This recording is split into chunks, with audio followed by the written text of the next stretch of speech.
کسی شخص کے پاس ایک گدھا تھا۔ ایک دن وہ اسے بیچنے چلا۔ گدھے کو لے کر گھر سے روانہ ہوا تو اس کا بیٹا بھی ساتھ ہو لیا۔ وہ دونوں گدھے کو لیے چلے جا رہے تھے کہ ایک کنویں پہ عورتیں پانی بھر رہی تھیں۔ باپ بیٹے کو گدھے کے ساتھ پیدل چلتے دیکھا تو ہنسنے لگی۔ آپس میں یہ باتیں کرنے لگی کہ یہ دونوں کتنے احمق ہیں کہ سواری پاس ہے اور پیدل چلے جا رہے ہیں۔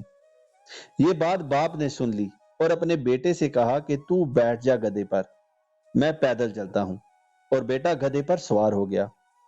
ابھی وہ تھوڑی دور ہی گئے تھے کہ ان کو کچھ دانشور ملے۔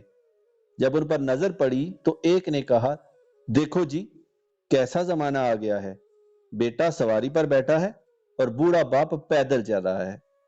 یہ بات بیٹے نے سنی تو وہ گدھے سے نیچے اتر آیا اور اصرار کر کے باپ کو اس پہ سوار کر دیا اور چلتے گئے۔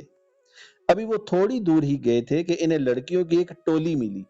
ان میں سے ایک لڑکی کہنے لگی، دیکھو، یہ بوڑھا سنگ دل ہے، خود تو سواری پر بیٹھا ہے اور بیٹے کو پیدل چلا رہا ہے۔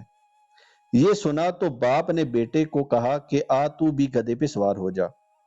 اور ابھی وہ تھوڑی دور ہی گئے تھے کہ راہ چلتے ان کو کچھ آدمی ملے۔ ایک شخص نے بوڑھے سے کہا، میاں، کیا یہ گدھا تمہارا ہی ہے؟ ہمیں تو یقین نہیں آ رہا، وہ مر رہا ہے اور تم کو پرواہ ہی نہیں۔ دو آدمی ایسے دبلے پتلے گدھے پر سوار ہوں، ہم نے تو آج تک نہیں دیکھا ایسا۔ یہ سنا تو گدھے کو چھوڑ کر باپ بیٹا دونوں پیدل چلنے لگے۔